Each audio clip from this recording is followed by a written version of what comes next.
Bonjour à tous, pour cet épisode 45, c'est un format un peu particulier que je vous propose car je n'ai pas d'invité.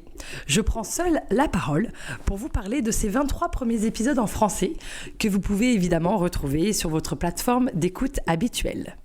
Alors avant de vous en parler, je voulais vous dire quelques mots sur la genèse de ce podcast. Pourquoi je l'ai lancé il y a tout juste un an.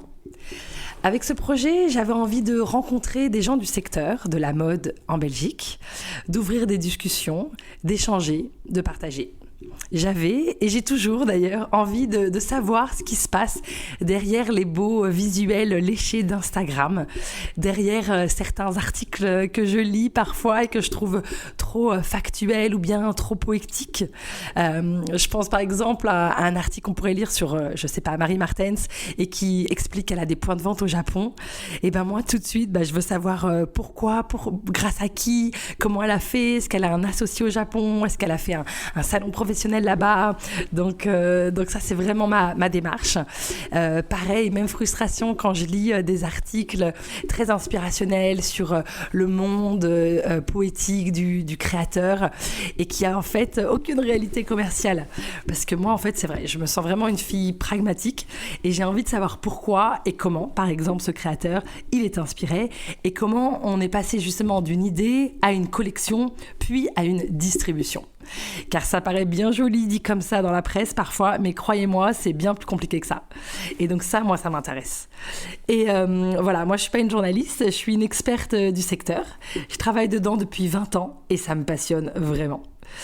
Un autre angle du podcast, quand je l'ai lancé, et qui est toujours d'actualité d'ailleurs, c'est un angle qui est cher à mon cœur, c'est celui de montrer la pluralité des métiers, la diversité des parcours. Moi, à 15 ans, j'avais aucune idée de ce qui se passait dans la mode. Ça m'attirait, mais j'avais pas les codes. Je savais pas comment on y entrait. Il y avait personne dans ma famille, ni de près ni de loin, qui avait des contacts dans ce secteur.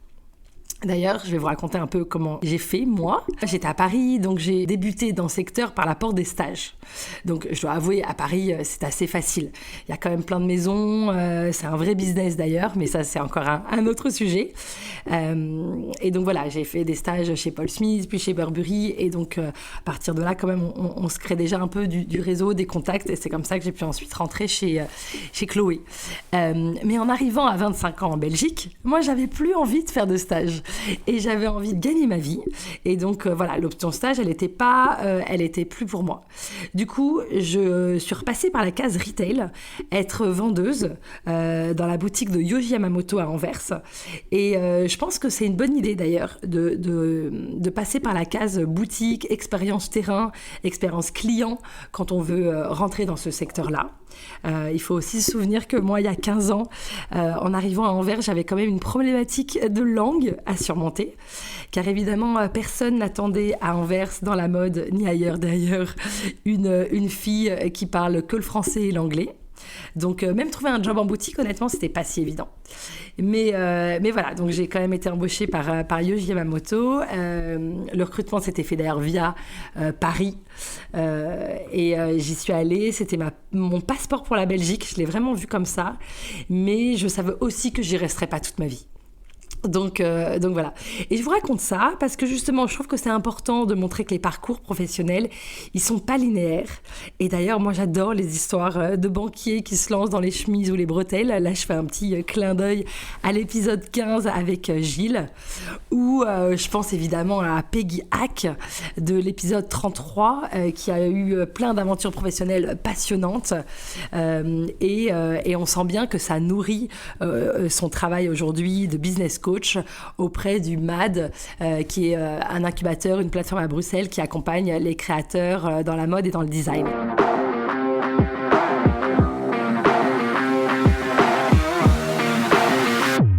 Ce que je peux partager aussi sur la genèse du podcast, c'est ce que j'ai expliqué dans un post Instagram il y a une semaine, et c'est l'importance de l'action. Moi, je dois vous avouer que j'ai mûri ce projet avant de me lancer. Alors, mûrir ce projet, c'est en fait la version glamour de procrastiner. Parce qu'en fait, moi, j'étais très inquiète de me lancer. J'avais très peur du regard des autres, des critiques. J'étais beaucoup dans l'analyse, honnêtement. D'ailleurs, je suis une grande fan de podcasts. Et je fais là un petit clin d'œil à Adrien Garcia et à Entreprendre dans la mode, qui a évidemment inspiré mon envie de créer un podcast sur la mode en Belgique. Mais voilà, moi, je me cachais derrière beaucoup l'idée de me former, d'attendre le bon moment. Donc entre le moment, entre guillemets, Eureka, en avril 2021, où je me suis dit mais j'ai trop envie de faire un podcast dans la mode belge. Et le lancement en juin 22, il y a quand même eu 14 mois. Donc voilà, et dans mon post d'Instagram qui a bien plu, d'ailleurs j'ai eu beaucoup de réactions, donc ça m'a fait plaisir, j'explique l'importance de l'action en fait. Et toutes ces questions que je me posais, en fait ça servait à rien de me les poser tant que je n'avais pas avancé. Et en fait c'est vraiment ça le point que j'avais envie de partager avec vous, c'est en faisant qu'on apprend et qu'on grandit sur un sujet. Donc je me souviens aussi de cette phrase que j'avais lue qui est « mieux vaut fait que parfait » et je la trouve assez puissante. Si elle résonne pour vous aujourd'hui, voilà, c'est cadeau. C'est peut-être que vous aviez besoin de l'entendre. Mieux vaut fait que parfait. Sachant que la perfection n'existe pas, je sais qu'on le sait, mais parfois, à vouloir faire parfaitement les choses, on ne les fait pas. Donc voilà, moi je me suis dit, à un moment donné, il faut se lancer, il faut accepter que ce ne sera pas parfait, accepter qu'on va progresser sur le chemin. Et voilà, et d'ailleurs, je ne crois pas du tout qu'il y a des gens qui ont des talents. Par contre, ce que je crois vraiment, c'est la passion et le travail. Sans passion, on ne tient pas. Moi, ce podcast, voilà, je le tire avec enthousiasme et passion et beaucoup de travail. Mais c'est vrai que s'il n'y a pas ces deux éléments-là, on ne peut pas vraiment grandir et avancer et surtout résister aux aléas, aux déceptions qui seront forcément sur le chemin.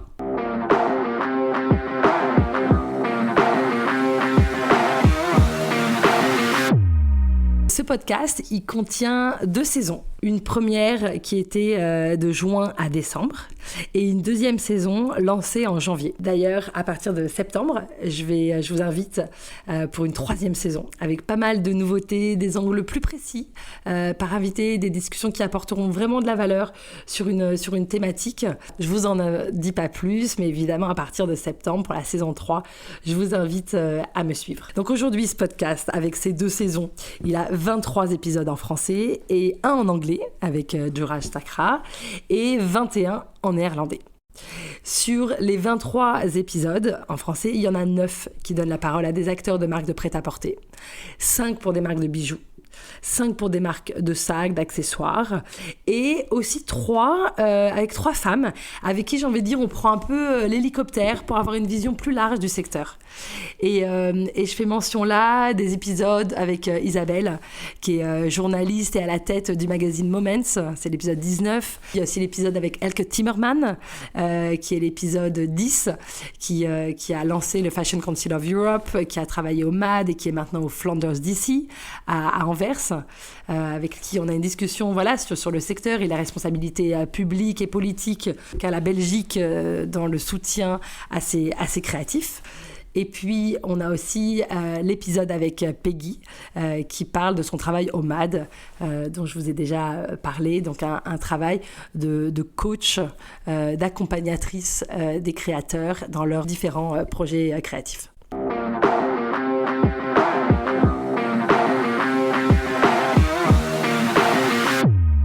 Dans la catégorie prêt-à-porter, le premier épisode, qui reste encore aujourd'hui l'un des plus longs et pourtant un des plus écoutés, c'est celui avec la délicieuse Sarah de Saint-Hubert.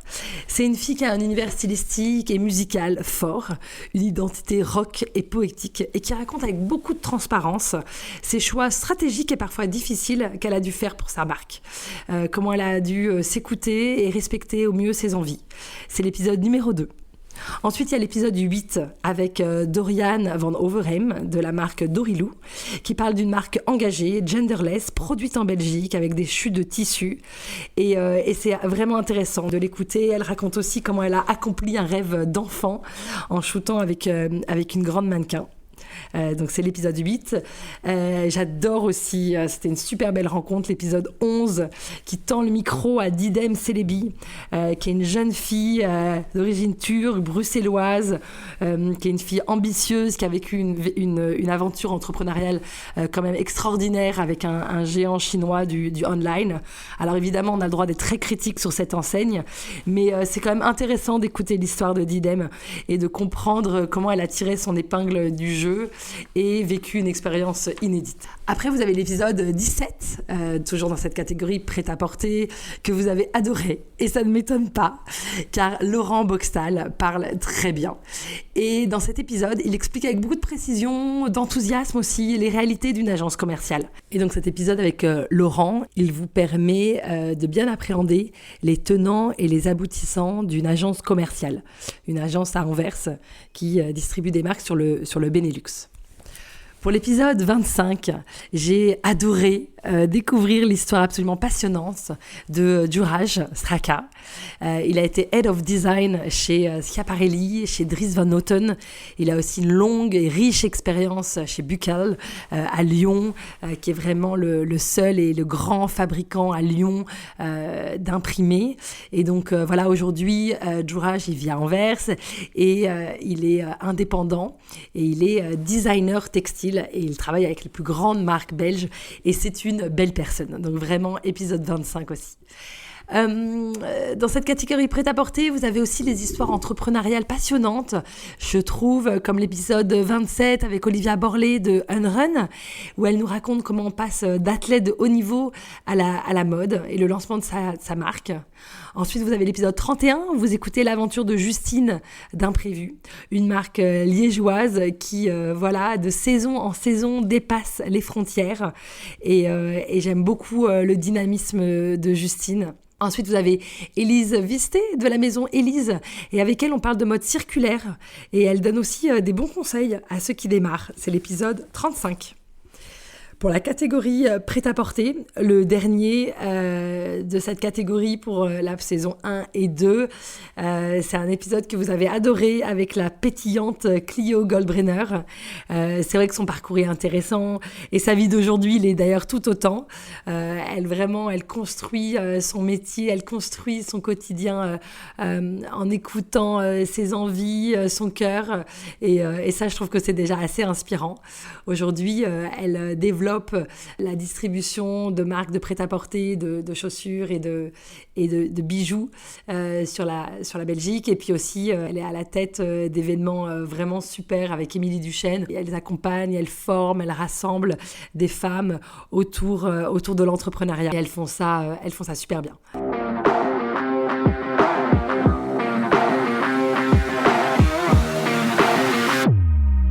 Ensuite, on arrive sur la catégorie bags et accessoires, sacs et accessoires.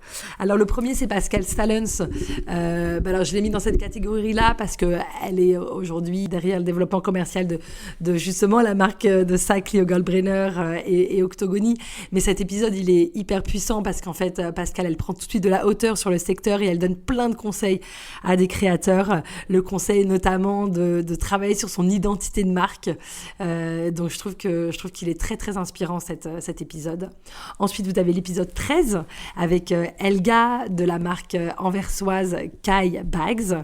Elga, c'est aussi une aventure passionnante, une aventure humaine passionnante, une histoire d'amitié. Et Elga, ça fait partie aussi de ces femmes qui ont eu plusieurs vies en une. Et ce qu'elles font aujourd'hui avec la marque Kai est absolument exceptionnel. Elles ont une boutique à Anvers, aussi à Bruxelles. Et elles sont aussi en train de déplacer les frontières et de grandir notamment aux États-Unis. Ensuite, vous avez Gilles de Bertel, épisode 15, qui est derrière cette marque très chouette de bretelles et il est aussi avec Candice Rosenfeld derrière le bureau Curious où ils accompagnent des créateurs belges, des marques dans un accompagnement aussi bien financier que marketing et il en parle aussi aussi, c'est intéressant. Ensuite, épisode 37, où j'ai pris mon train, mon tram, mon RER pour arriver à Versailles et rencontrer Marie Martens. Je la connaissais pas et c'était vraiment... elle est aussi pétillante que ses sacs le sont, donc c'était trop chouette de rencontrer Marie Martens. C'est une belle histoire entrepreneuriale et j'adore ce qu'elle raconte sur l'univers de sa marque. C'est vraiment intéressant de l'écouter. Ensuite, sur l'épisode 39, vous avez Charlotte Baude, qui est aussi créatrice d'une marque de sacs, après un parcours d'architecte, donc une approche esthétique vraiment intéressante.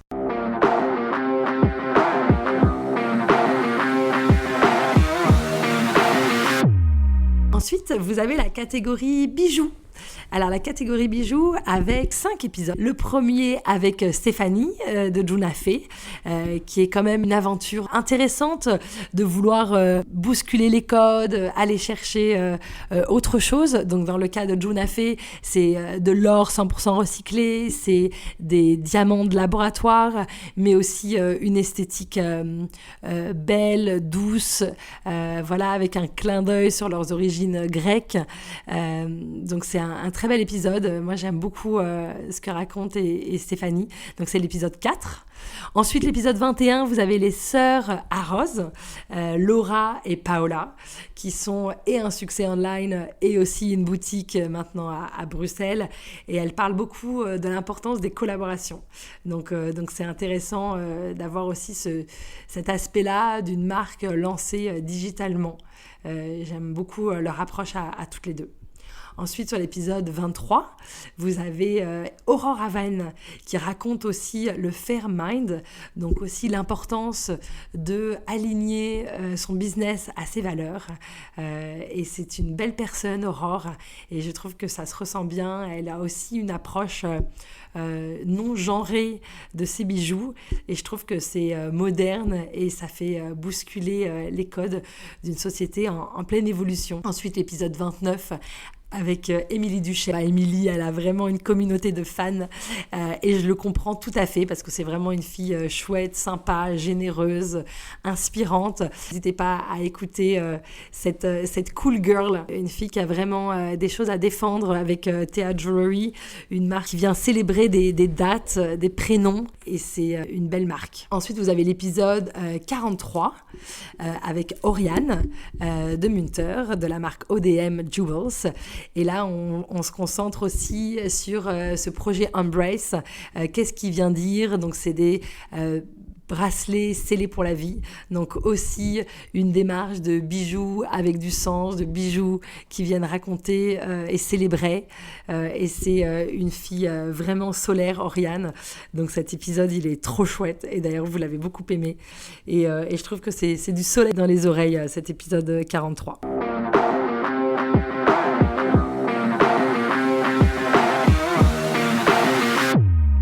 Conclure en fait avec cet épisode et sur ces 2 premières saisons, on voit vraiment qu'on a entendu des designers, des agents, des profils d'entrepreneurs, des profils plus créatifs, des profils aussi de commerciaux, de business développeurs, j'ai envie de dire, un designer textile, une journaliste, des CEO, des débutants et puis aussi des confirmés. Ça, je trouve que c'est intéressant aussi, des gens qui ont des équipes et puis des gens qui sont plutôt solo entrepreneurs. Donc j'aime bien ça, je trouve que c'est intéressant d'écouter les différents parcours qui existent, les différentes personnalités derrière toutes ces marques. Et je souhaite continuer dans ce sens. J'espère que ça vous plaît. En tout cas, si c'est le cas, n'hésitez pas à partager, à liker, comme on dit, à commenter, à vous abonner aussi. Vous pouvez mettre un commentaire, vous pouvez mettre 5 étoiles. C'est en fait la meilleure manière de m'aider pour faire grandir ce podcast et pour qu'il se fasse connaître. Si vous avez aussi des idées de personnes que vous voulez me faire rencontrer, des projets dans la mode pour en discuter, c'est avec plaisir. Vous pouvez me trouver sur ma page Instagram We Love Belgian Brands ou par mail, vous pouvez aussi me contacter. C'est astrid@welovebelgianbrands.com et voilà, moi je suis toujours ravie d'échanger.